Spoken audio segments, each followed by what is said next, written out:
खास तौर पर जिसकी फजर जमात से गई मेरे दोस्तों, वो दुनिया और आसमानों के कुलाबे मिलाए, बयान करे, बातें करे, ये करे, वो करे, सब वो 0/0 है।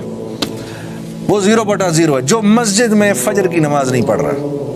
यकीन करो, हाँ, जिसने फजर की नमाज को काबू कर लिया उसने जिंदगी को काबू कर लिया। ऐसे पकड़ लिया उसको, गर्दन से पकड़ लिया, फिर कहीं नहीं भागती जिंदगी उसके हाथ से। ये जरा मुश्किल पर्चा है। हाँ, तो इसकी बहुत नियत करो। ये नौजवान लड़के जो बैठे हैं, मैं तुम्हें बता रहा हूं कसम से, सबसे मुश्किल जो हुई मुझे, हाँ जी, मेरी जिंदगी जो है ना कुलाबे खाती थी ना, वो खाती थी जब फजर की नमाज काबू में आ गई ना, तो सब समझ में आया, अच्छा मैं क्यों पैदा किया गया था। अच्छा, मैं इसलिए पैदा किया गया था कि मैं फजर की नमाज आकर मस्जिद में पढ़ूं।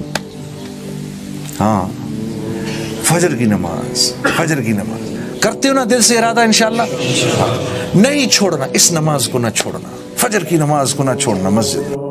हाँ, जो फजर के टाइम सोया होता है, जो फरिश्ते रिज्क बांटने आते हैं ना, वो रिज्क लेके उसके मुंह पे मारते हैं और चले जाते हैं। हाँ, उसके चेहरे पर से अल्लाह सुलहा का नूर हटा देता है। सुलहा का नूर हट जाता है उसके चेहरे से, जो जानबूझ के फजर की नमाज को कज़ा करता है। मेरे दोस्तों, अल्लाह के नबी ने जितनी बरकत मांगी है फजर की नमाज के टाइम पर मांगी इस उम्मत के लिए।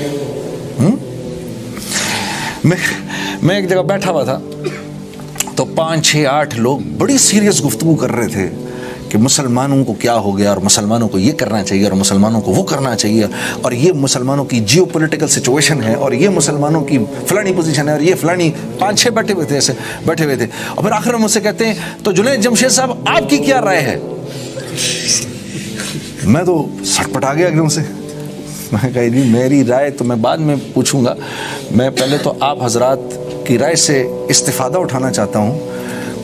लेकिन मैं इस्तिफादा उठाने से पहले मैं ये पूछना चाहता हूँ, उसने मुझे इतना बता दीजिए कि आज आप में से फजर की नमाज जमात के साथ किस किसने पढ़ी है? तो उनमें से फजर की नमाज जमात के साथ तो नमाज ही नहीं पढ़ रहा था। तो ये मुझे बताओ, जो मुसलमान नमाज ही नहीं पढ़ रहा, इस मुसलमान से इस उम्मत को क्या फ़ायदा मिलेगा?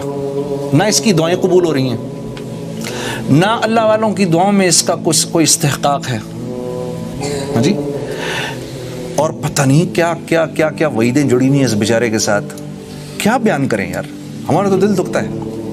और बात यह है कि मैं खुद भी एक ज़माने में उन्हीं में से था, इसलिए मैं स्पेशली कहता हूँ यार, जानबूझ के नमाज नहीं छोड़ना, नमाज नहीं छोड़ना, नमाज नहीं छोड़ना। ये तश्कील जिसने अपनी कर ली, आज उसने अपनी सबसे बड़ी तश्कील कर ली। तो इंशाअल्लाह 5 वक्त की नमाज का एहतमाम करेंगे। अल्लाह आपका बहुत बहुत बैठना कबूल करे। एक आध आपको नज़म सुनाता हूँ फिर। हाँ, दुनिया कहीं से कहीं चली जाए, दुनिया तो हर दौर में मॉडर्न होती है। आपका क्या ख्याल है, 600 साल पहले के जो लोग थे वो अपने आप को मॉडर्न नहीं कहते थे? हाँ, वो नहीं कहते थे कि हम मॉडर्न लोग हैं।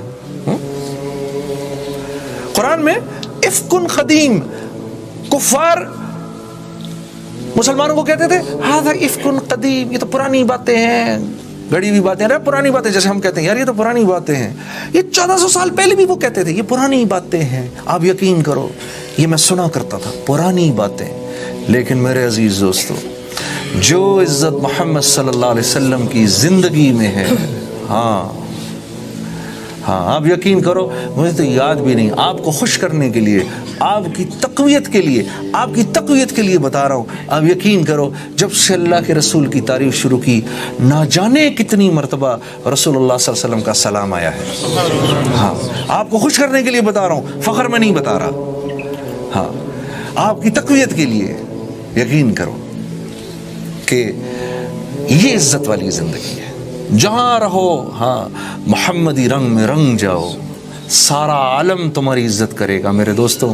फिर जब यहाँ से जाओगे, इस दुनिया से चले जाओगे, इसके बाद भी तुम्हारी इज्जत होगी। तुम्हारी औलादों को अल्लाह पालेंगे, यकीन करो।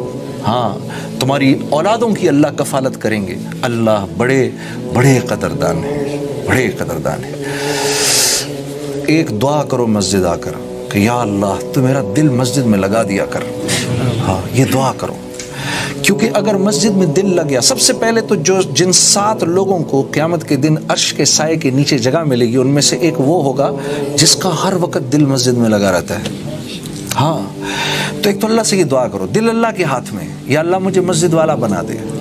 अल्लाह के नबी ने फरमाया, जिसको मस्जिद जाते हुए देखो उसके ईमान वाले होने की ज़मानत दो, ज़मानत दो इस बात की ये ईमान वाला है।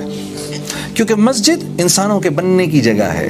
मस्जिद किस चीज़ की जगह है? इंसानों के बनने की। मस्जिद में इंसान बनते हैं जो कहते हैं ना पंजाबी में, बंदे का पुत्र बनता है। ठीक है जी, बंदे का पुत्र किधर बनता है? हाँ, नहीं तो फिर अल्लाह जाने किसका पुत्र है। ठीक है, मस्जिद